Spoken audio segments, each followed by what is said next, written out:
Bom dia, sejam muito bem-vindos a mais um Ipsos Talks da série Recalculando.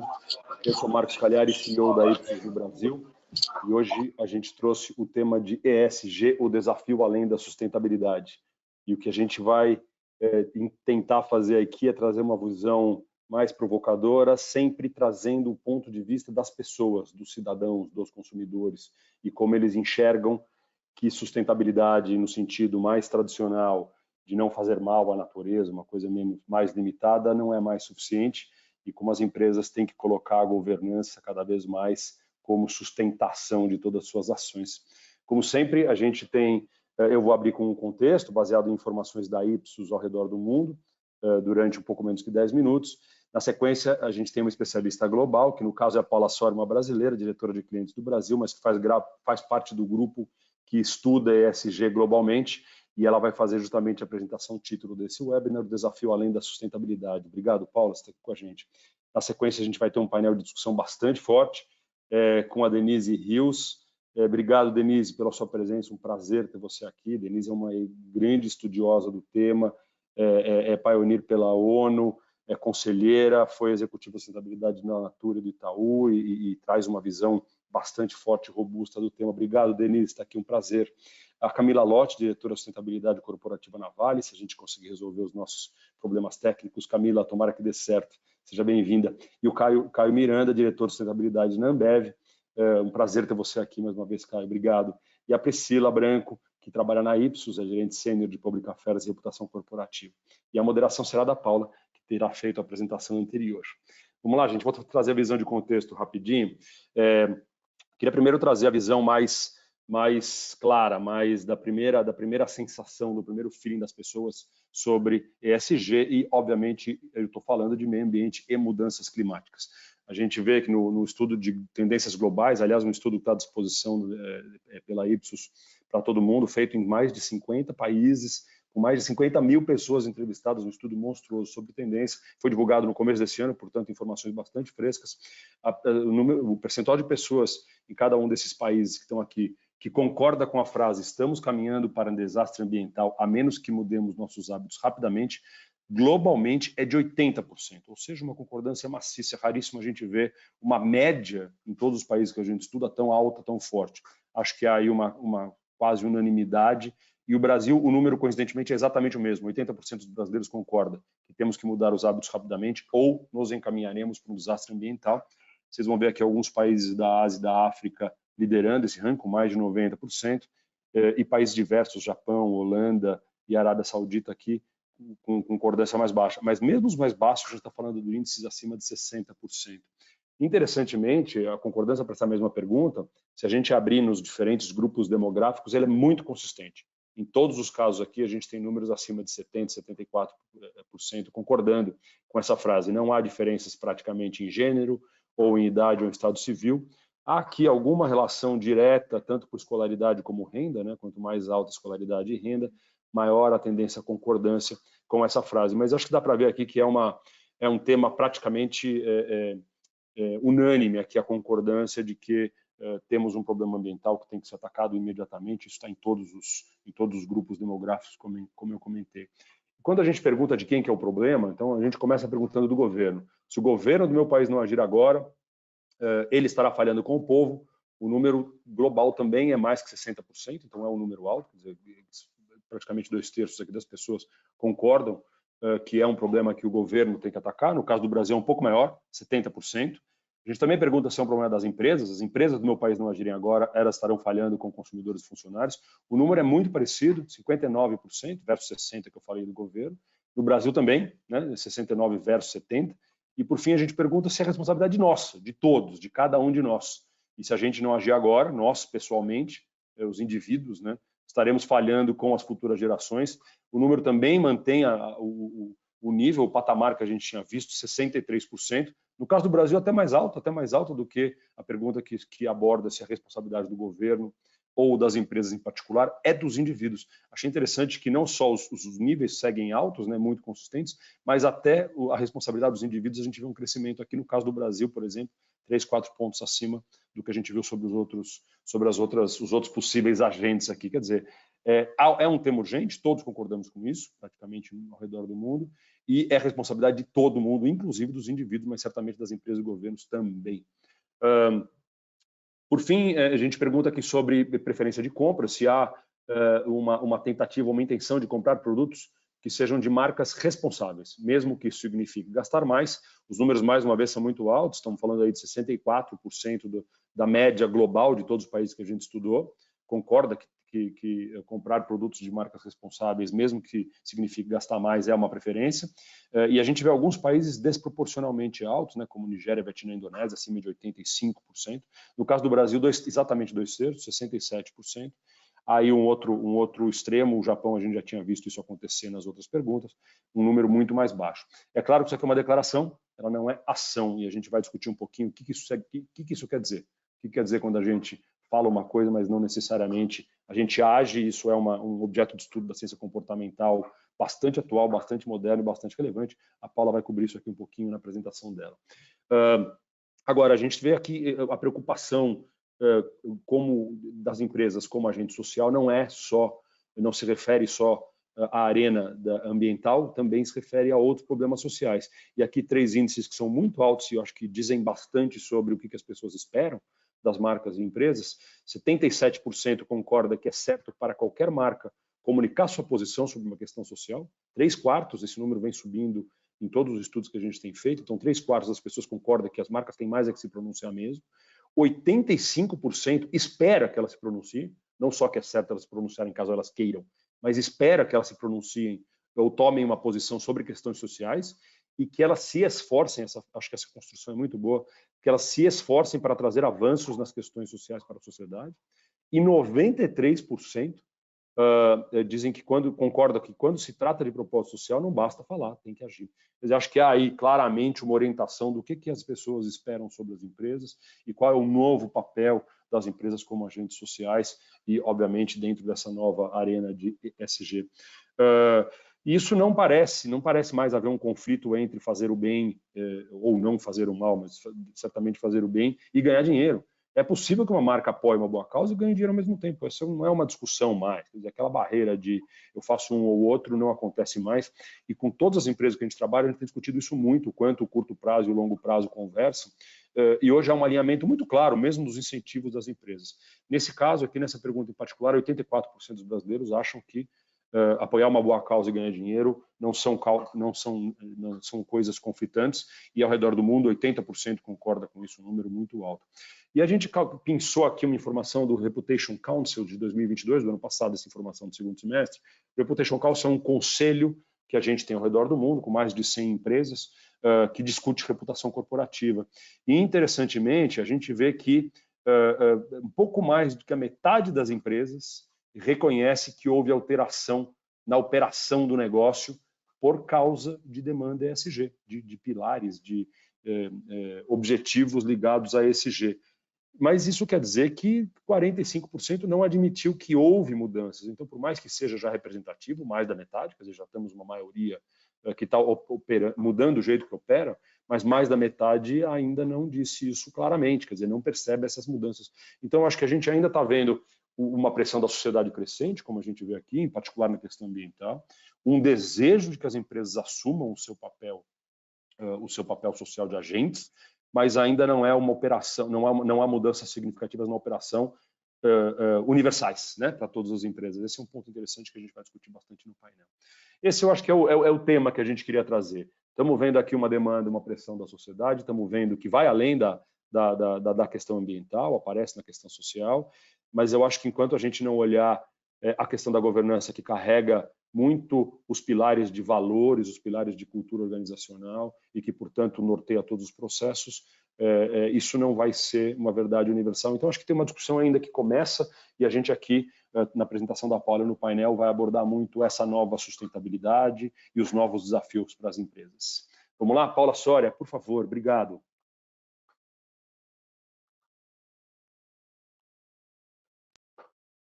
Bom dia a todos. Obrigada, Marcos. Eu sou a Paula Soria e estou super feliz aqui de estar com vocês para a gente discutir esse tema que é tão urgente. Eu vou compartilhar aqui minha tela. Deixa eu passar aqui. Acho que vocês devem estar vendo minha tela, certo? Muito bem. Então, para a gente conversar sobre ESG hoje, a gente vai ter, então, na sequência, um painel incrível para a gente discutir esse tema. Essa tem sido um tema também muito importante para a Ipsos, né, ao longo dos anos. Já faz 15 anos hoje que a gente trata dessa temática e que a gente tem se organizado, e a cada ano a gente faz isso de uma maneira com mais investimento, com mais interesse, com mais motivação, e aí dentro da organização como um todo. A gente traduz isso de uma maneira, acho que bastante clara na nossa ambição, que é realmente dentro da nossa missão, que está totalmente alinhada com aquilo que a Ipsos pretende fazer e faz, que é realmente de proporcionar a todas as empresas, aos nossos clientes, aos governos, às entidades públicas e ao redor do mundo, essa confiança para uma tomada de decisão que venha, de fato, beneficiar as pessoas, o planeta, e isso com um objetivo perene de prosperidade. E vocês conhecem bem os nossos líderes, nossos especialistas, nossos pesquisadores. A gente tem cada vez mais se organizado também e investido em R&D, por exemplo, para alimentar esse debate que a gente quer que seja saudável e trazer soluções, de fato, para que a gente possa ter cada vez mais uma compreensão da sociedade, dos mercados, das pessoas, e gerando aí um impacto positivo também. E internamente não é diferente. A gente também tem trazido isso, encorajando toda a diversidade de pensamento entre os nossos colaboradores e criando uma cultura que seja realmente, verdadeiramente de liberdade de expressão e de trabalho que seja absolutamente positivo internamente. E isso faz sentido quando a gente pensa, né, todo esse contexto mundial que o Marcos já trouxe um pouco aqui. Não é uma questão só global, não é uma questão só regional, está super presente aqui no Brasil também. Aqui tem alguns headlines mais recentes que a gente vê na imprensa. Enfim, a gente tem assistido a graves questões em relação às temáticas que são compreendidas dentro do ESG. E por conta disso, a gente realmente se pergunta o quanto as pessoas de fato se importam, e entender as pessoas, dar voz às pessoas é algo que está completamente dentro da nossa missão também. E essa é uma pergunta, eu acho que o Marcos já respondeu de uma maneira bastante clara também. Na verdade, os temas que permeiam, né, a agenda ESG estão super presentes na América Latina, no Brasil especificamente também. Os temas sociais são muito presentes também, com a questão da pobreza e da desigualdade. No Brasil, por exemplo, 67% colocam isso como um dos temas de maior aflição, muito superior à média global. A questão do desemprego também muito forte aqui no Brasil, mas também com relação ao meio ambiente, que vem também no topo da lista. A gente tem aí, aqui para vocês terem uma visão um pouco dos países na América Latina, a gente tem metade dos brasileiros colocando a questão do meio ambiente como uma temática que, de fato, preocupa muito os brasileiros. E eles estão e os brasileiros estão entre os mais preocupados realmente com a questão das mudanças climáticas. A gente tem 7 brasileiros em 10 preocupados com as mudanças climáticas que são resultantes da ação humana. Então, a gente acredita, de fato, que essas mudanças climáticas têm sido induzidas pelos humanos, né? E aí, nesse sentido, então, sim, acho que não resta dúvida alguma, os brasileiros estão preocupados, na América Latina estamos preocupados com as questões que permeiam a agenda ESG e especificamente também do impacto no meio ambiente. E quem, então, deveria tomar alguma ação em relação a isso? Quem deveria agir, de fato? Na América Latina, a gente está absolutamente convencido que ainda se faz pouco. Então, a gente tem aí 68% falando do governo, assim, que precisaria tomar uma ação, mas só 31% vem, de fato, uma ação. Esse gap é gigante. Ele acontece também no global, mas aqui na América Latina ele é ainda mais extenso. E aí tem uma questão interessante quando a gente olha para as empresas privadas. Então, a gente tem 42% das pessoas na América Latina dizendo que elas precisam tomar uma ação, e apenas 28% vendo de fato que essa ação esteja sendo tomada. Essa relação invertida aqui na América Latina em relação à média global, isso é super interessante. Ou seja, o que a gente vê aqui é que existe uma esfera, um espaço de atuação para as empresas que é bastante alto, especialmente quando se fala de luta contra a mudança climática e melhorar, portanto, o meio ambiente. A gente tem no Brasil 84% concordando que é possível, sim, apoiar uma causa e ainda ser rentável. A gente viu alguns dados também com o Marcos agora há pouco, né? Inclusive que as pessoas até estariam dispostas a pagar mais. O que a gente vê aqui é que não existe uma dicotomia entre o fato de ser uma empresa apoiando uma causa, seja ela ambiental ou social, e ainda assim tendo a sua missão também de criar aí valor e rentabilidade. E, de certa maneira, o que a gente vê é que a gente acredita profundamente que a questão ambiental, deveria ser uma prioridade. E o Brasil está aqui entre os 3 primeiros países globalmente. Isso é super interessante. E o que a gente vê é que o meio ambiente deve ser priorizado, ainda que isso signifique desacelerar o crescimento econômico ou até perder empregos. Então, a gente tem aí uma visão muito clara que hoje existe uma consciência, de fato, no Brasil e na América Latina em relação a isso.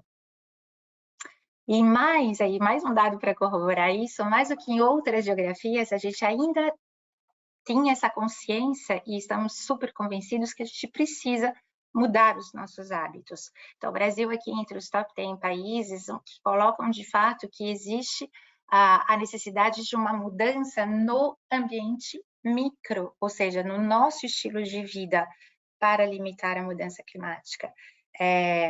E também tem uma visão, evidentemente, que o progresso tecnológico, a inovação científica também nos permitirão, mas existe aí uma área de atuação individual que tem que ser reconhecida, e os brasileiros, mais da metade, reconhecem que essa esfera é absolutamente fundamental.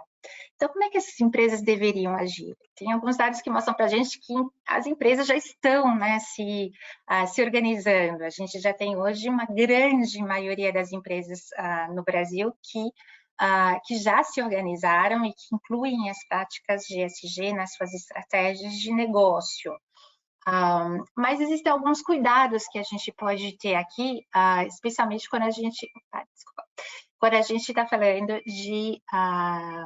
justamente em relação às estratégias de ESG.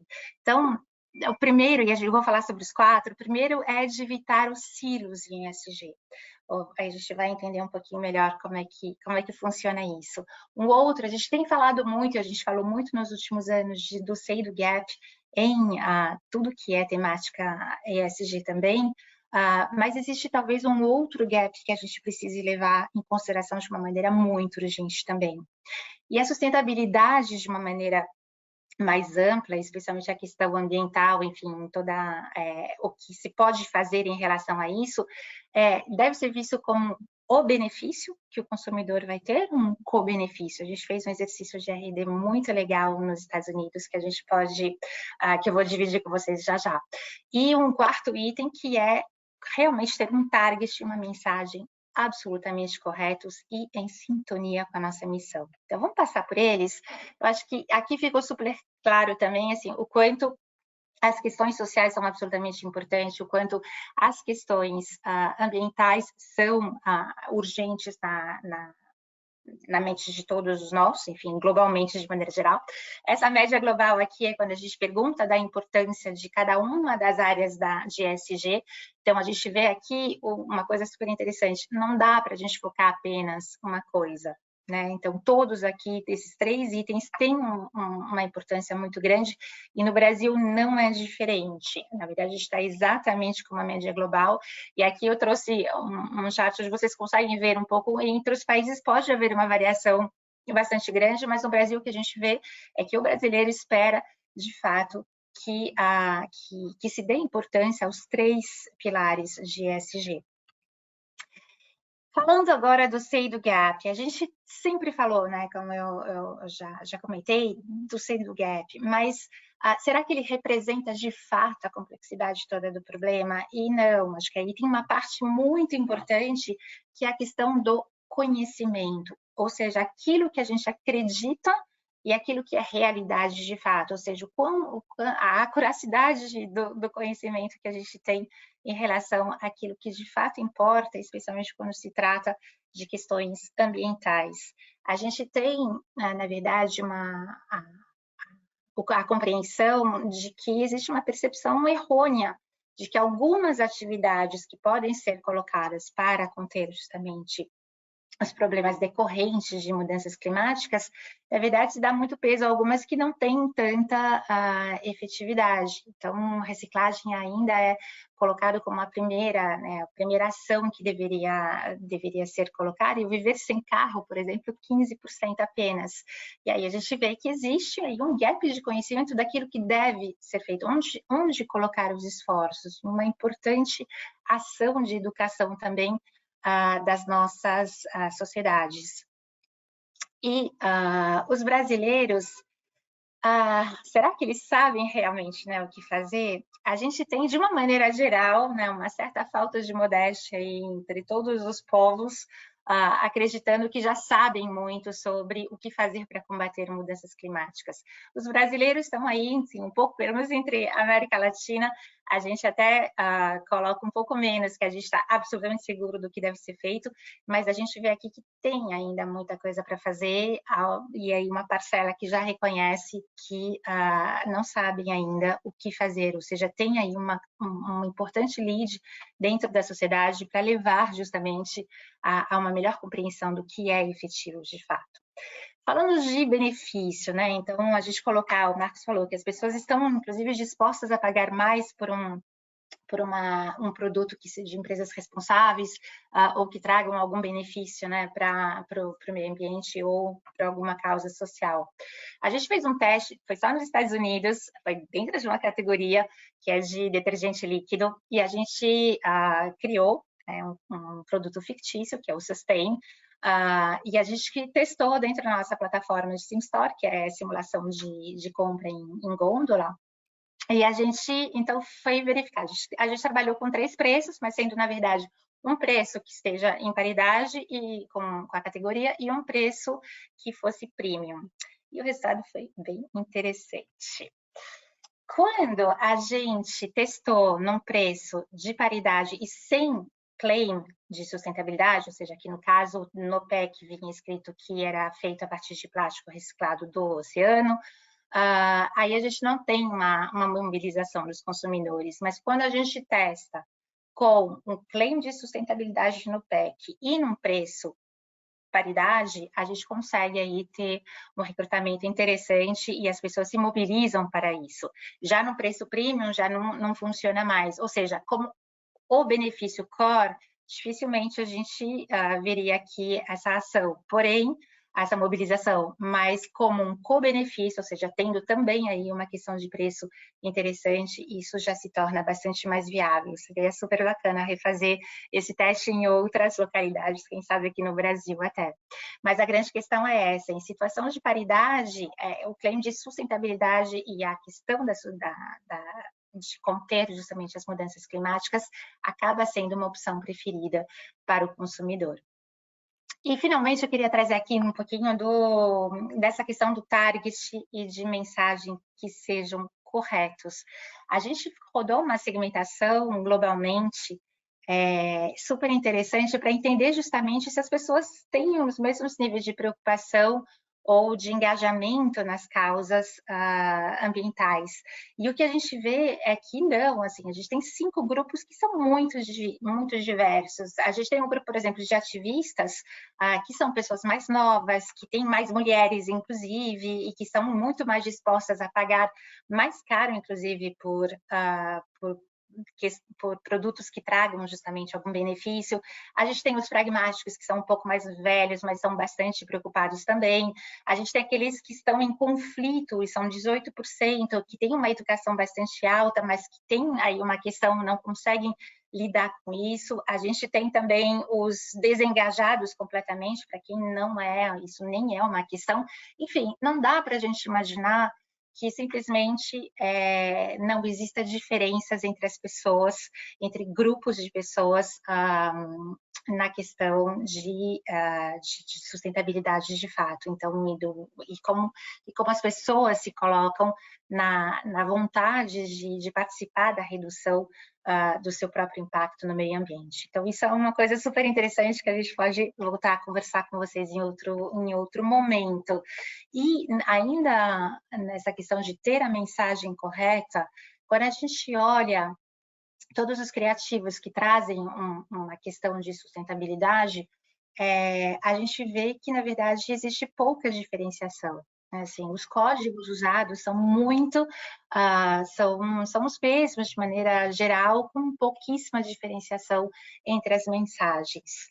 Deixa eu só botar aqui. Tá.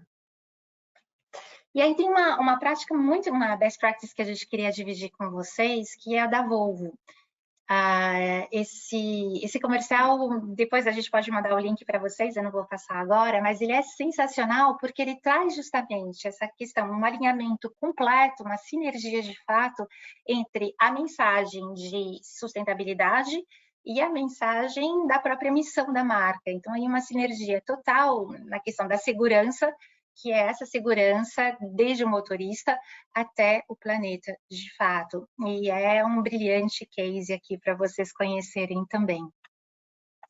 E, finalmente, eu acho que eu queria só encerrar com esse slide aqui, para vocês se perguntarem, de fato, em que momento a sua empresa está, né, a sua marca está. Você está ainda se planejando, se empresa está, ou você já sabe, né, onde focar, como priorizar, o que, de fato, elencar aqui entre os grandes desafios que se tem. Vocês já sabem agir ou não, ou seja, criar ofertas de produtos que sejam absolutamente condizentes com as práticas sustentáveis dentro de uma economia circular e envolvendo todos os players, ou seja, todos os cidadãos também, mas também a cadeia de suprimentos, etc.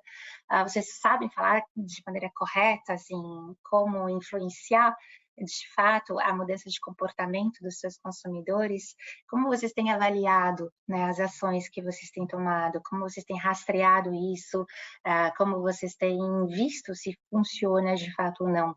Esse é um frame que a gente tem trabalhado mais recentemente, onde a gente está de fato trabalhando junto com os nossos clientes, e eu acho que vale a pena a gente se perguntar isso, de como impactar o nosso destino de fato. E agora, enfim, era isso que eu tinha para trazer para vocês. Agora eu vou ter um momento super bacana, que é o do nosso painel, e eu vou chamar aqui os nossos painelistas para me acompanhar, e fico feliz de recebê-los aqui.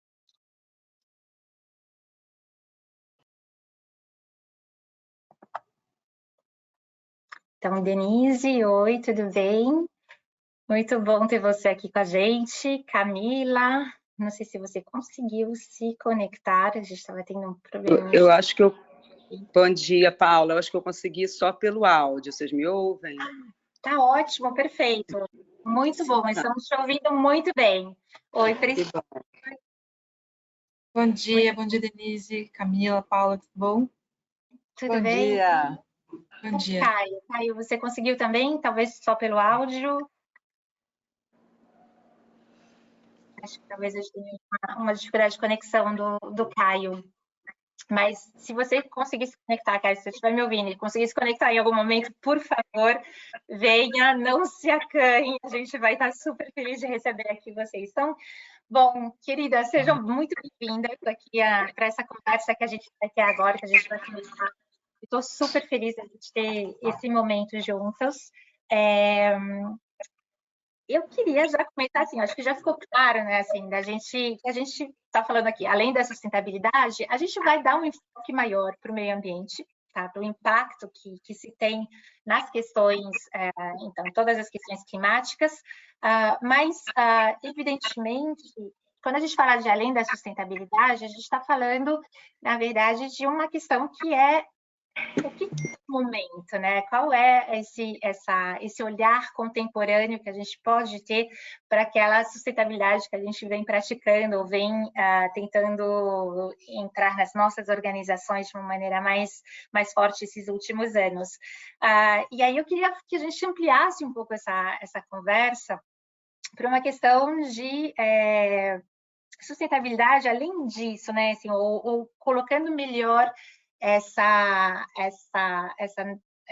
desculpa, caracterização mesmo. Como é que fica a questão da biodiversidade? Como é que fica a questão da economia circular, etc. Denise, você quer começar? Eu acho que esse tema é o tema da sua paixão, né? Fala aí pra gente um pouquinho. Super né? E de verdade, assim, hoje vou trazer duas pessoas, a Denise, que tem uma carreira, uma jornada nesse tema, e a Denise consumidor, um desses indivíduos que apareceu aí na pesquisa, né? A Denise mãe, a Denise profissional, a Denise indivíduo que está na sociedade. É muito interessante ver como, talvez há 10 anos atrás, a gente olhasse a sustentabilidade ainda como algo novo, né? Precisa ser entendido pelos negócios. E a mudança climática definitivamente é a mais madura, seja porque já se transformou em ciência, já é quase uma ferramenta, né? E ela traz para a gente uma coisa muito material, né? Que é sobre a nossa capacidade de perceber isso acontecendo no nosso dia a dia. Então, qualquer um de nós, hoje em dia, é capaz de, talvez, não com muita clareza, né, se é sustentabilidade, mas descrever algum evento onde foi impactado por essa mudança de clima, ou perceber que o mundo do jeito que você conhecia não está acontecendo mais, seja porque a produção está sendo afetada, seja porque eu moro em São Paulo e antes eu queria uma lareira, agora estou precisando de um ar-condicionado. Né? Então, assim, isso não é diretamente efeito das mudanças climáticas muitas vezes, tá? Mas é todo associado a esse impacto da atividade humana na vida como a gente conhece.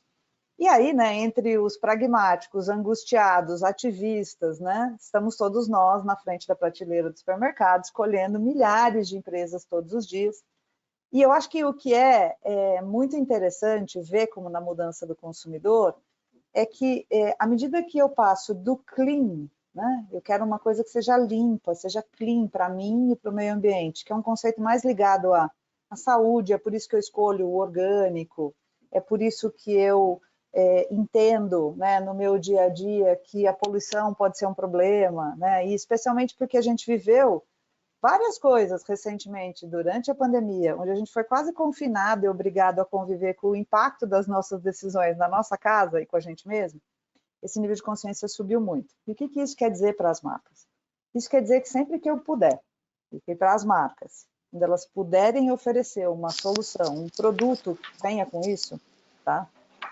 Com certeza o meu desejo, a minha capacidade de escolha, a minha vontade de me associar, é mais sobre a compra em si, mas de ser percebida como alguém que escolhe isso ao invés de não escolher, tá? Isso me leva a cada vez mais escolher marcas assim, escolher produtos assim, porque isso é sobre mim, sobre uma ação consciente que eu posso fazer todos os dias, a pesquisa mostra, né, o que eu posso fazer, e sobre uma espécie de pressão que vem muito dessa sociedade contemporânea, né, de se somar a causas que me tocam, né, ou de querer, na verdade, influenciar empresas, governos e tudo mais através das suas escolhas, seja isso voto, seja isso como é que eu quero ser visto, com que roupa eu quero ser visto, que coisas eu quero ser visto escolhendo na sociedade, porque isso me faz pertencer ou não a um grupo, que empresas eu escolho para trabalhar. Essa, sim, é um outro reflexo. Uma empresa que não fala disso hoje, ou que não tem um propósito, ou que não tem uma conexão com um impacto muito consciente que ela gera, e se ela não tem uma conexão com a gestão disso, com escolhas positivas de impacto para isso, ela praticamente não entra nem na escolha de lugares onde eu gostaria de trabalhar, ou pior, né? Ver alguém da minha família que trabalha e tudo mais falando bem ou mal no almoço do domingo. Então, é absolutamente contemporâneo. Isso é muito legal, porque depois de muito esforço, a gente precisa de uma mobilização grande para resolver, num curto espaço de tempo, o que são bons negócios, boas escolhas, bons produtos. E o bom, antes era bom para mim, porque resolve meu problema e tudo mais, mas agora ele tem que ser preponderantemente um bom para todo mundo, porque se for só bom para mim, provavelmente eu continuo tão vulnerável. Pode ser menos ou mais no tempo. E essa é a nova consciência contemporânea.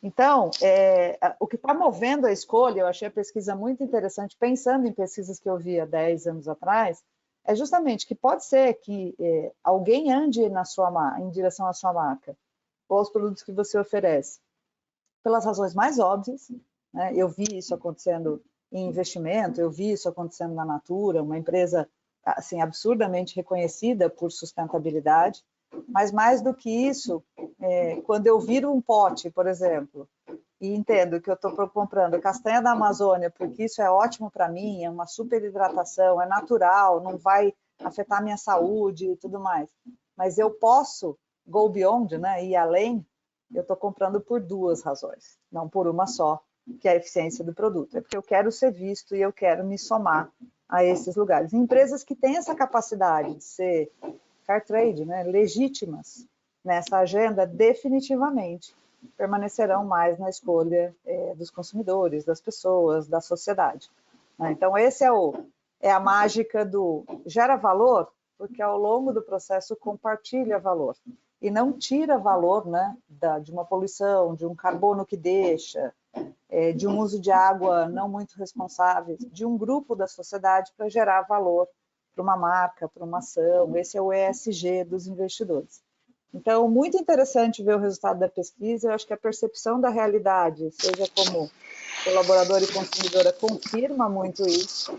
E eu acho que a boa notícia é que isso tem uma potência muito grande de acelerar. Nós não estamos discutindo se vai acontecer, nós estamos discutindo em qual velocidade e quanto seria melhor para todos nós que isso, né, esses desafios sociais e ambientais, hoje falando mais dos ambientais, se transformassem em boas oportunidades de negócio. Porque quanto mais as empresas forem capazes de entender isso como risco, ou mesmo como uma questão normal dos seus negócios, mais elas são capazes de oferecer soluções, produtos e serviços, e é isso que vai acelerar a curva no tempo, seja para o consumidor, seja para criar inovação e, agora, mais do que nunca, biodiversidade. Biodiversidade vai ser a nova fronteira, o que a gente vai chamar de produtos regenerativos. Porque para resolver essas questões no tempo, do impacto que a gente gera, a gente não precisa ser o que a gente chama de net zero, né? Faço coisas legais, compro, escolho melhor e não deixo uma pegada. Não. A gente vai começar a escolher mais empresas, pessoas, lugares para trabalhar, votos, sociedade, quando para cada um de escolha eu puder deixar dois. Né? Imagine empresas que sejam capazes de, no dia que fazem produtos e serviços, regenerar ou resolver situações que são críticas para essa agenda. É para aí que a gente vai. Tá? Então, bem-vindo ao business as usual. Exatamente, eu quero muito que a gente se aprofunde nisso. Agora, super bacana essa introdução sua. Caio, eu queria muito que você contasse, não sei se você está me ouvindo, se você vai conseguir falar, vamos ver se está. Você me escuta, Paula? Te escuto, ótimo, que bacana. Eu queria que você comentasse um pouquinho isso que a Denise acabou de falar e trouxesse um pouco para a gente como é que vocês na Ambev, depois eu quero ouvir exatamente a mesma coisa da Camila Navalli, mas como é que hoje na Ambev vocês estão estruturados justamente pensando nesse legado positivo? Então, pensando nesse 2, né, que a gente quer deixar. Como é que vocês, então, conseguir estruturar, né, a estratégia de negócios pensando nessa lógica aí do legado positivo?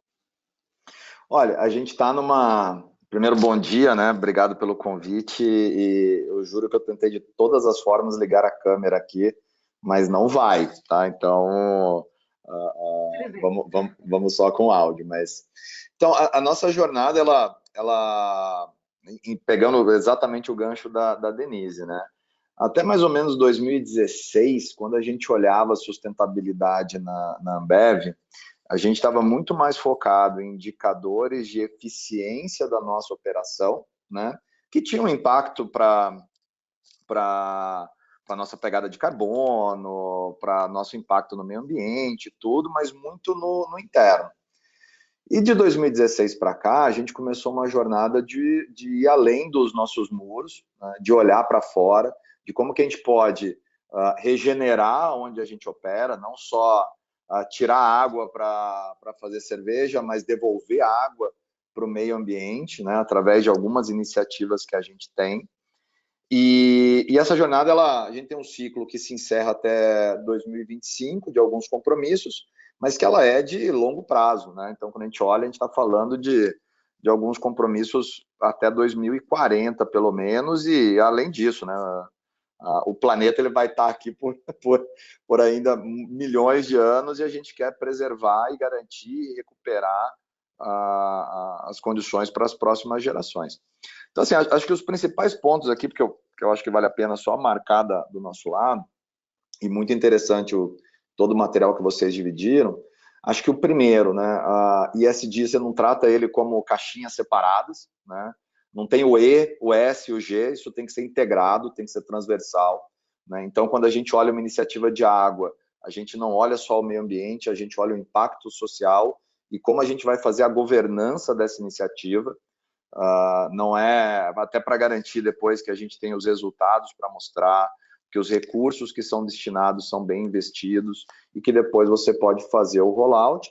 As pessoas impactadas, porque no final, quando a gente fala de água, ou de carbono, ou de empreendedorismo, energia elétrica, o tema que seja, a gente está falando de impacto para as pessoas, né? Então, o primeiro ponto tem que ser transversal. Você não pode tratar isso, eu tenho meu time do E, meu time do S e meu time do G. Não, você tem que trabalhar de forma integrada. O segundo é colaboração, né? Não adianta a Ambev resolver o problema dela e daqui 10 anos o mundo se acabou, né? O que nós vamos fazer aqui sem o resto do mundo, né? Então a gente tem que trabalhar em colaboração. A Denise é uma super parceira nossa em várias iniciativas.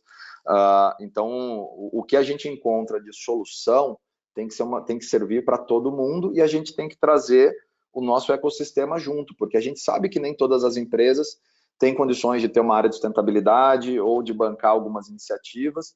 Então, nosso papel também, a gente, a Natura, a Vale, todo mundo que está nessa jornada, é você garantir que você vai poder escalar soluções além dos seus problemas. Eles têm que servir para todo mundo. E o último ponto, só para já encerrar minha fala aqui, óbvio que a gente sabe que o governo tem responsabilidade, que os consumidores têm responsabilidade, que não é uma jornada isolada, mas a gente não pode terceirizar a responsabilidade do que a gente faz. Então, nosso papel é buscar soluções que facilitem a integração do consumidor e que facilite a vida do governo também, de alguma forma. Não adianta eu ter uma embalagem reciclável se eu não consigo gerar a cadeia que vai reciclar isso, né? Então, eu vou dar um exemplo bem simples, assim, vocês já devem ter visto, quem já teve a oportunidade de viajar para fora, em algumas capitais, aquelas máquinas que você deposita uma garrafa de plástico ou de vidro, né, e você recebe um crédito. Uma super iniciativa, muito interessante, todo mundo fala lá fora que funciona muito bem. A gente fez as instalações aqui no Brasil, os resultados não foram aqueles que a gente esperava. São bons, mas não são suficientes. Daí a gente pensou o seguinte, né? Poxa, mas o consumidor quer fazer. Só que você vai exigir do consumidor que ele leve no ônibus ou no metrô lotado uma sacola cheia de garrafa, né, para depositar nessa máquina. Então, hoje a gente está pilotando em algumas cidades para o Zé Delivery, né, que é a nossa aplicação de entrega de produto, para ele voltar com as embalagens. Então, o consumidor não precisa fazer nada. E a gente ainda dá um desconto no preço do produto. Então, o consumidor, ele pede, ele devolve a embalagem, é bom para a gente, é bom para o meio ambiente e é bom para o consumidor. Os resultados estão sendo incríveis. Então, se as empresas não procurarem essas alternativas para também fazer a parte, não ficar esperando só que o consumidor mude de comportamento, que o governo faça as políticas adequadas, e a gente vai estar daqui a 10 anos falando dos mesmos problemas. Sensacional. É isso aí, Caio, muito bom. Super interessante sua fala. Eu queria também ouvir um pouquinho a Camila. Camila, você está conseguindo conectar? Dá para falar? Oi, Paula. Estou aqui pelo áudio também. Bom dia a todos e a todas. Sinto muito não estar aparecendo no vídeo, ser só essa voz distante, mas às vezes a gente ainda se surpreende com problemas técnicos, né? A gente acha que está imune a isso já. Depois desse período de home office, a gente acha que virou expert e não vai ter mais problema. Mas obrigada pela oportunidade. Denise, prazer te conhecer, te conheço muito de nome, que bom.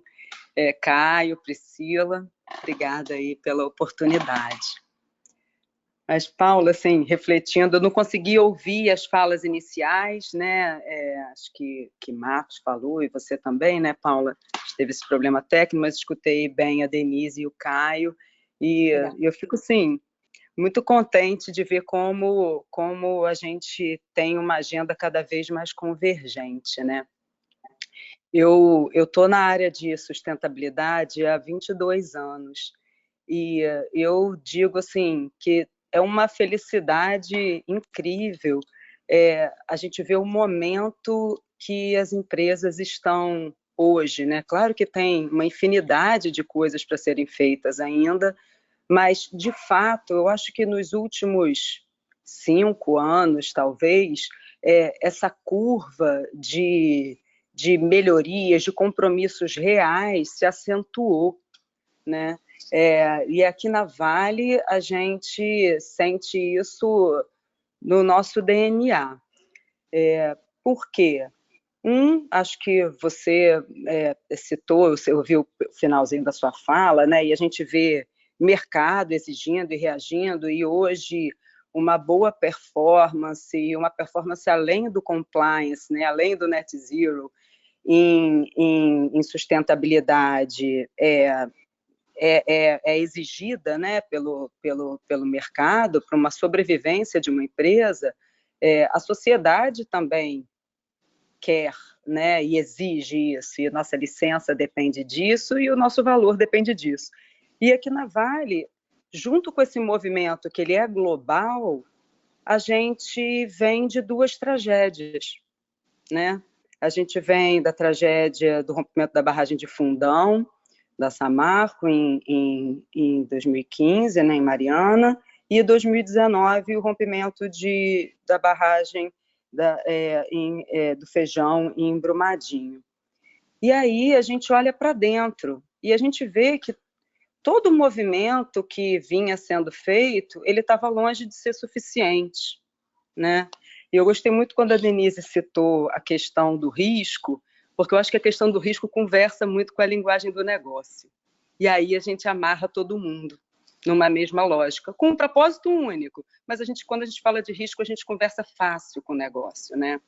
E aí a gente fala, cara, vamos gerir risco de violação de direitos humanos, vamos gerir risco de danos à biodiversidade, vamos gerir risco de conflito com comunidade, vamos gerir risco de mudanças climáticas. Então, a gente começa a trabalhar na linguagem do negócio. E aí a Vale vem se transformando e ela traz, até há 3 anos atrás, nessa jornada de transformação pró-ESG, uma mudança no seu propósito, onde a gente declara um propósito de que a gente existe para melhorar a vida e transformar o futuro, juntos. E o que a gente quer dizer com isso? Aí eu vou conectar de novo com a fala da Denise, que ela fala que a gente não visa mais ser tá no 0 a 0, como você provoca, né, Paula, de estar no zero harm ou ser neutro, e sim que a gente quer ser o nature positive, né, que a gente tem que deixar o legado positivo, e é isso que a gente revê na declaração de propósito da Vale, que a gente fala assim, quando eu estou falando que eu quero melhorar a vida e transformar o futuro, eu não estou querendo não causar danos à vida, né? Eu não estou querendo não impactar, ou eu quero sair no 0 a 0. Eu quero melhorar a vida, e melhorar a vida é realmente deixar um legado positivo para a natureza, né? Para a sociedade, para todo mundo. Então, assim, a gente se repensa e começa uma nova jornada, tá? Construída em cima de coisas que estavam iniciando, mas numa velocidade diferente. E uma reflexão muito interessante que a gente tem aqui sendo uma empresa de mineração, né, é que a nossa empresa ela é baseada na natureza, né? A gente depende da natureza. O nosso produto é extraído, né, da natureza. Então, assim como no nosso processo a gente usa intensamente recursos naturais, como água, no meu caso aí do Caio na Ambev, né? Mas a gente até o próprio produto, no caso do Caio também, né? Vamos lá, é agricultura, né? Também vem da natureza.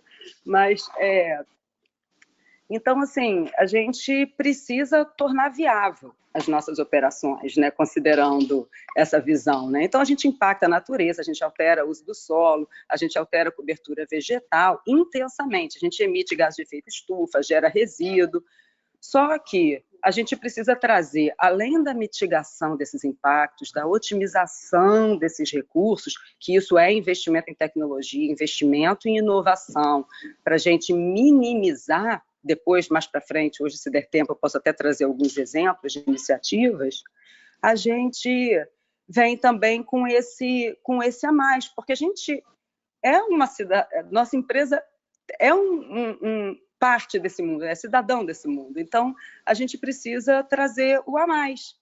Então, por exemplo, vou trazer aqui em Carajás, a gente atua né, no Pará, no norte do Brasil. De lá vem 60% da produção de minério de ferro da Vale, tá? Ali na região do mosaico de unidade de conservação de Carajás, é onde estão concentradas as nossas principais minas. Ali a gente, em parceria, então, junto com o ICMBio, até em parceria com povos indígenas vizinhos, a gente ajuda a proteger, né, 800 mil hectares.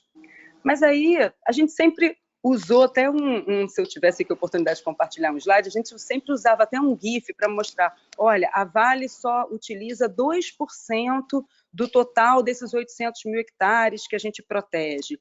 E aí a gente olhava em volta com imagem de satélite e via toda a degradação daquelas florestas no entorno desse mosaico.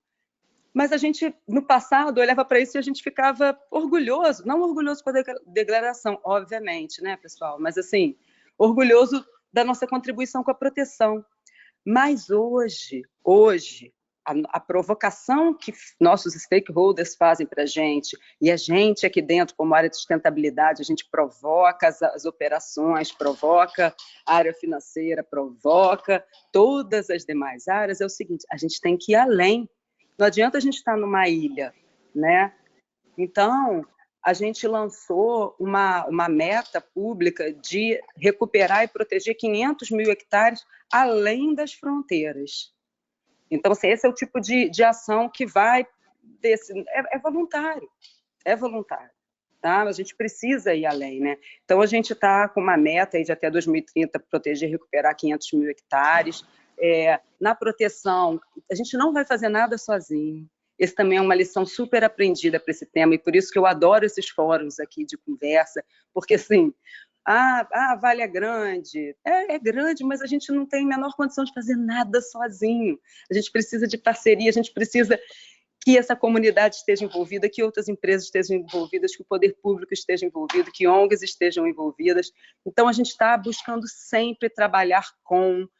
a gente não precisa de projetos autorais, a gente pode participar de projetos que já existem, essa é a nossa lógica. Então, a gente tem evoluído aí, por exemplo, nessa meta que eu coloquei, a gente até ano passado está trabalhando em proteção, né, iniciativas de projeto de REDD+, protegendo também com o poder público áreas públicas, né, já de proteção, que precisam de recuperação, e em restauração também, trabalhando em arranjos produtivos e negócios de impacto socioambiental, tá? Para testar modelos novos com escala, né, de impacto de negócios. A gente recuperou ajudou a proteger 165 mil hectares, tá? Totalmente fora no ambiente, aí, no bioma amazônico, bem longe das nossas operações, e a gente trabalhou já em 7.300 hectares em projetos de parceria nesses negócios de impacto em recuperação ambiental. Então, isso é o ir além, é isso que a gente está buscando, temos muito a aprender, quero ouvir aqui mais hoje, porque eu acho que o caminho é longo, mas o resultado é positivo. Obrigada, gente. Bacana, Camila. Eu vou querer voltar em alguns pontos que você colocou aqui, que são super interessantes para a gente discutir juntos. Pri, você pode comentar um pouquinho com a gente? Assim, a Priscila é a nossa grande especialista em reputação corporativa. E eu queria que você trouxesse um pouco o seu olhar aqui na questão de gestão de risco. O que você tem visto, inclusive de boas práticas, enfim, como é que você tem se relacionado com os nossos clientes, inclusive nesse âmbito? Não, sensacional. Eu estava aqui ouvindo, né, as falas e os exemplos e imediatamente eu começo a resgatar conversas que a gente tem com os clientes, vivência que a gente acaba tendo com os clientes, das dificuldades que eles estão vivendo, né, no dia a dia, como estruturar essas práticas, como é que eu converso com os stakeholders. Então, assim, vocês foram falando e foi ficando muito claro duas coisas para mim que acho que eu queria colocar aqui, aí eu queria que a gente debatesse para ver se a percepção é a mesma, em que medida o Caio, a Camila, a Denise passaram ou passam por isso atualmente. O que eu tenho percebido em conversa e com atuação junto com os clientes é que tem acontecido um momento de pensar em metas possíveis. Eu acho que teve uma euforia muito grande no começo, quando as empresas se deram conta de que esse já é um caminho sem volta, de que sustentabilidade é um caminho sem volta, de querer abraçar o mundo, não por mal, né, mas de querer abraçar o mundo e colocar metas impossíveis. Ou então metas assim, como é que a gente vai chegar lá? Né, assim, não sei, vamos colocar a meta aqui em cima para mostrar que a gente é ambicioso e vamos. Então, acho que agora as empresas estão num movimento muito corajoso. Eu acho que a pressão, ela existe, a pressão é real. Elas têm que dar uma resposta para a sociedade, porque isso é exigido, e as empresas, como atores sociais, elas têm que responder a isso. Mas eu acho que também é um movimento muito corajoso de muitas empresas em revisitar essas metas, estruturar a sua governança corporativa e explicar para as pessoas como é que a gente vai fazer isso. Então, acho que mudou muito nesse sentido, sabe? Não só a declaração da meta, onde a gente quer chegar, que é um ponto importante, mas a prestação de conta do como é que a gente vai fazer. Então, quando isso também começou a ficar mais claro para as empresas, elas começaram assim, opa, peraí, né? Então aqui, olha, vamos reestruturar esse ponto, vamos pensar de novo nessa meta aqui, porque tem mais alguns passos, a gente precisa internamente se estruturar melhor, colaborar, como a Camila acabou de comentar, quem a gente vai chamar para essa conversa, né? Quais são os parceiros que vão nos ajudar por esse caminho, que a gente tem o know-how do business, né? É isso que a gente conversa muito com os clientes também, olha, se tem alguém que pode atuar aqui em relação ao problema de água, por exemplo, a reciclagem, a gente tem esse know-how, mas a gente precisa dos parceiros, outros parceiros para fazer acontecer também. Então, acho que isso é um movimento positivo e que requer, sim, coragem das empresas para colocar em prática, para comunicar, né, para os seus stakeholders, para as comunidades. Tenho reparado também essa preocupação, não só de entender a visão de cada um dos stakeholders, de mapear quem são, o que é relevante para cada um, né? Esses pontos, não adianta achar que a sua empresa vai ter a mesma demanda de todos os stakeholders, né? Cada um tem a sua área crítica, a sua demanda crítica em relação à sua empresa. E valorizar cada vez mais, acho que o papel e a visão das comunidades locais, né? Esse é um ponto também super importante que acho que vem sendo cada vez mais importante. Legal, Pri. Eu vou aproveitar também esse gancho e juntar com o que a Camila falou, porque assim, a gente ainda tem 15 minutinhos apenas, menos agora 12 minutos, e eu queria muito, tem dois temas que são super importantes a gente abordar e que estão permeados aí nas falas de todos vocês.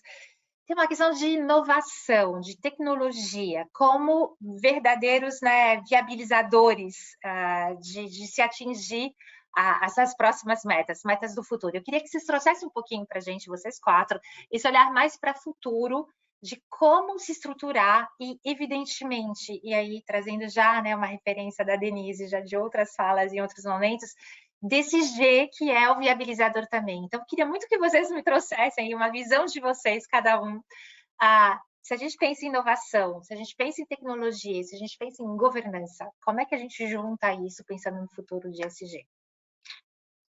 Denise, pode começar. Começo eu? Nossa, eu nem vou repetir que é a clássica pergunta de $1 milhão, porque ela já está velha, tá? Então, vamos começar por aí. Acho que duas palavras que a Priscila trouxe, mas também que apareceram, acho que na fala de todo mundo que está aqui, né? Da Ambev, da Vale. Vamos lá, primeira coisa, stakeholders, é do G, tá? Porque se a gente vivia em um lugar em que era legítimo para uma empresa, né? Fala, olha, eu gero um resultado super legal e deixa uns 3% de pegada negativa, acontece, 97% é bom, né? E eu faço em tudo, né? Antes parecia muito legal, eu divido, eu gero emprego e tudo mais, hoje parece que ela está meio desconectada, vivendo em um outro planeta que não é o nosso. Então, de verdade, hoje, acho que a Priscila trouxe um ponto muito legal, a gente não está discutindo se, a gente está discutindo como, e é sobre aquilo que tem maior materialidade, sobre o maior impacto que eu gero, é que eu deveria criar, ou poderia criar, sou a melhor pessoa para criar, uma inovação ou um novo modelo de negócio. Tá? E aí o olhar para tantos stakeholders, que na verdade era alguém do que lá atrás meio que a gente se defendia, tinha que dar uma explicação, tinha que considerar.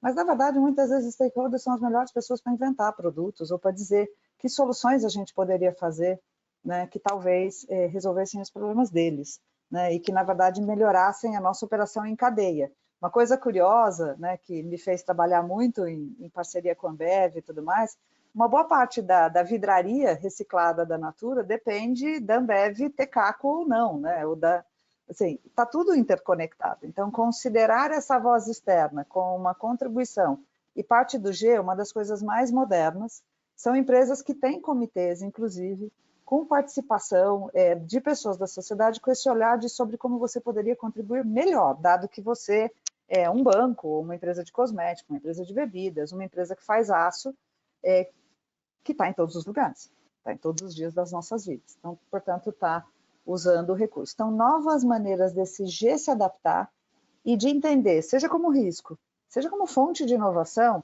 a própria materialidade do impacto que ela tem. Porque impacto, gente, a gente gera. E se a gente não gere, azar nosso, né? Então, assim, porque... mas é aí que está a grande oportunidade.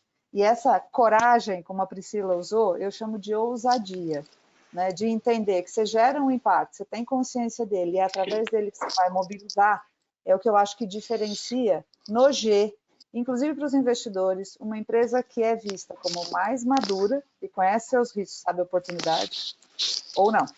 Então, esse é o grande cheque do investidor. O G é o checkpoint do quanto você entende, a contemporaneidade dos temas que estão acontecendo e quanto você está pronto ou não para transformar esse risco, para entender essa materialidade como sua própria oportunidade de negócio. É mesmo menos sobre um julgamento de, tem negócios que são piores, tem negócios que são melhores. A gente tem gramaturas de maturidade e de impacto de negócios que respondem mais a uma economia mais estruturante, mais antiga, né, de mais longo prazo, que existe há mais tempo, e uma economia nova que está surgindo. O risco aqui é você deixar de participar dessa nova sem entender qual a transformação e inovação que você pode e que precisa fazer. Então, é isso que, na verdade, está interessando mais as pessoas, é menos sobre um julgamento de bom ou mal, certo ou errado, tá? Porque não tem como disruptar da noite para o dia. Então, queria deixar aqui duas mensagens já me encaminhando para o final. Eu não tenho dúvida que, por exemplo, biodiversidade, soluções baseadas na natureza, conhecimento tradicional, que não são tecnologias muitas vezes consideradas pela gente, já tem muitas respostas para as quais a gente precisa para os negócios, e essa talvez seja a grande disrupção. Considerar uma árvore, uma tecnologia, uma das mais eficientes, inclusive, na captura de carbono, um oceano, né, como algo que, na verdade, é um sistema que protege e garante toda a vida, inclusive os negócios, e a gente entender como é que a gente opera a favor disso. Porque aí você tem o stakeholder com você, ao invés de você ter uma espécie de articulação no G, de defesa. E as pesquisas, o papel do Ipsos, o que a gente está vendo hoje, operam muito legal nesse sentido. Tanto de mostrar o que anda passando na pessoa, né, que está todo dia escolhendo a gente, o quanto isso já pode e deveria ser, como acho que a Camila trouxe, risco, minimamente, mas quando é a grande oportunidade, que é isso que ele quer, né, seja da Natura, seja da Ambev, seja do Itaú, seja da Vale, seja de todo mundo, e que essa interação ela é potencializada em rede. Quando eu tomar essa decisão sozinho em alguma empresa, é bom. Se eu conseguir fazer uma rede aqui, porque temos interdependência nos negócios onde estamos trabalhando, seja para reduzir carbono, seja para aumentar o uso, né, da circularidade dos materiais, então, quanto mais aço reciclado, menos mineração a gente vai precisar. Então, essa é a nova forma de fazer negócio e solucionar os problemas do mundo, que é o papel natural das empresas, e isso não vai mudar. Muito bom, Denise. Essa interdependência que você citou agora, eu acho que também estava na fala da Camila muito forte, né? Camila, rapidamente, assim, eu sei que você tem que sair, fica à vontade para ir embora, não tem problema nenhum, e te agradeço desde já. Traz para a gente algum exemplo muito rápido mesmo e pragmático dessa questão da inovação que você tinha falado, e se você quiser complementar aí com ESG, trazendo esse olhar da interdependência também. Claro, Paula. Vamos lá, assim, eu gosto da lógica de que inovação e tecnologia são nada mais do que gerar valor e manter o negócio de pé, né? Assim, a gente não vive sem. Então, assim, é parte intrínseca do negócio. E aí, eu gostei da fala aqui da Denise quando ela fala de que a gente tem, quanto maior impacto, maior a necessidade de geração, né, de inovação em relação àquele impacto, geração de valor. E aí, alguns exemplos que eu trago aqui é na questão de gestão de resíduos em barragens, né? Você vai pensar, né, o quanto que a questão dos nossos resíduos em mineração, né, que sempre, historicamente, foram dispostos em barragens que trazem riscos de segurança, que trazem impactos grandes ao ambiente, que trazem impactos sociais também, é um dos grandes impactos que a gente tem e dos grandes riscos que a gente tem que gerir, é aí que tem grande investimento em inovação e tecnologia. Então, o que a gente está trabalhando hoje? Historicamente, o resíduo da mineração, né, ele passa pelo processo, o minério, né, vem no processo, e tudo aquilo que não é minério, que são os rejeitos, né, que a gente chama, eles eram processados, né, esse produto ele é processado a úmido e ele sai com toda essa água. Então, por isso que vira aquela lama. E aí a gente tinha que dispor aquela lama, um volume enorme, um consumo grande de água, um volume gigantesco, numa estrutura que era uma barragem que tem seus riscos intrínsecos. Agora a gente fez grandes investimentos, compramos empresas que já tinham essa tecnologia avançada, e o que a gente está fazendo? A gente está processando o minério à umidade natural, a gente não adiciona mais água. E aí a gente filtra também rejeitos e a gente está dispondo esses rejeitos a seco, empilhando, criando pilhas ao invés de criar barragem. Então, assim, olha só como é que isso toca tudo. Toca uma mitigação, né, de risco de segurança, toca na minimização de usos, né, de recursos naturais, como água, né? Ele otimiza processo. Então, assim, no fim, são inovações que tocam todos os fatores do negócio positivamente. Então, aí vem grandes investimentos nossos, tá? Tecnologia para monitoramento dessas barragens e dessas pilhas também, né? A gente tem também, em barragem, por exemplo, investimentos gigantescos, gente. Isso aqui dá 1 hora de fala, para descaracterizar. Porque, olha só, o que eu contei para vocês desses investimentos em inovação para o processamento à umidade natural é para aquilo que a gente está gerando hoje, né, de rejeito, é para novo minério sendo minerado. Mas e as barragens que já estão aí?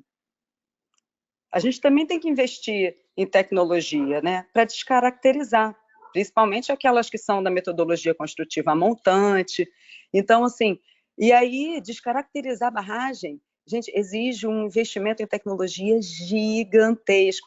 Então, assim, para a segurança dos trabalhadores que estão ali. A gente tem, por exemplo, um circuito de linha de vida que os trabalhadores que atuam em cima dessas barragens que estão sendo descaracterizadas, eles ficam pendurados, igual um Homem-Aranha, assim, para garantir, caso tenha, né, um problema naquela barragem, eles são içados automaticamente. Isso aí, assim, tecnologias quase que de coisas que não tinham nada a ver com a mineração.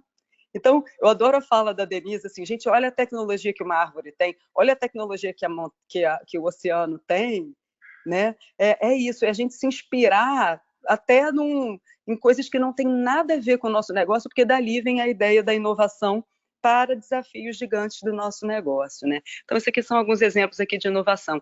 E fechando no G, eu queria fazer link com a fala da Priscila, né? Das metas, né? Ousadas ou corajosas, como a Denise coloca, e ousadas pela Priscila, e falar assim, esse é um grande puxador, sabe? Porque eu acho que empresas que estão aí, listadas na Bolsa e tal, quando fazem um compromisso público, elas precisam cumprir, precisam mostrar como elas vão cumprir com aquilo. Então, eu acho realmente, eu concordo que requer coragem, porque a partir do momento que você fez aquele compromisso, se você não pensou muito antes, você vai ter que pensar muito depois, que você vai ter que viabilizar.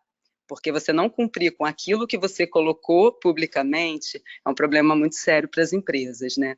Então, a gente tem trabalhado metas ousadas, eu acho que isso é fundamental para acelerar a curva de desempenho positivo em ESG, tá? Mas o monitoramento, o G vem muito do como que eu garanto que essas metas estão dentro do roadmap, né, dentro do planejamento para o cumprimento delas. E aí isso vem tudo tanto na governança interna quanto na externa. Então, por exemplo, a gente tem metas aí de gases de efeito estufa.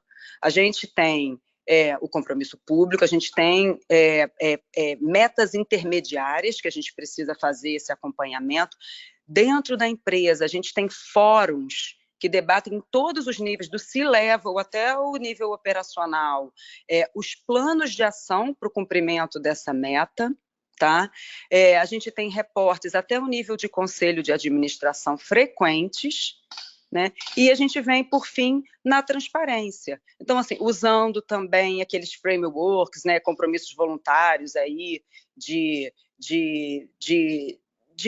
formas de divulgação que são padrão para que a gente esteja falando a mesma língua do mercado e trazendo essa transparência dos nossos relato integrado, em webinars, a gente vem trazendo como que a gente está atingindo essas metas que estão conversando com todo o nosso propósito, tá?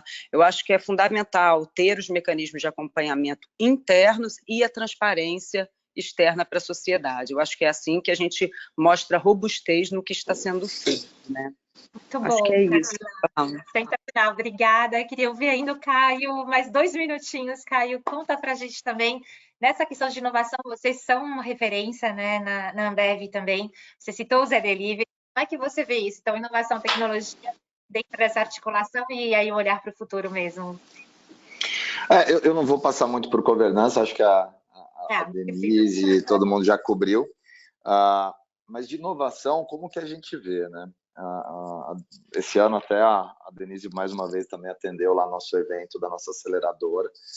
O que a gente tem visto é que você trabalhar naquele formato de Pareto, normalmente que as empresas fazem, né, do 80-20, 80% do problema, 20% do tempo, da dedicação, etc., ele funciona até um pedaço em sustentabilidade, né? Porque você precisa endereçar depois muita coisa, e a Denise mencionou 3%, 3% para uma empresa como as nossas é gigante, é um impacto gigantesco.